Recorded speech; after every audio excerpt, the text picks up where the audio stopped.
siyathokoza shenge sethulo esisitholile sikakhokho wethu uMlahleni siyayibongela shenge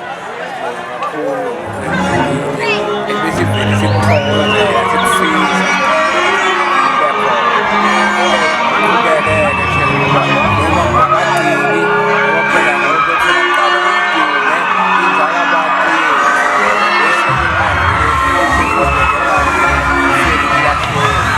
siyabongela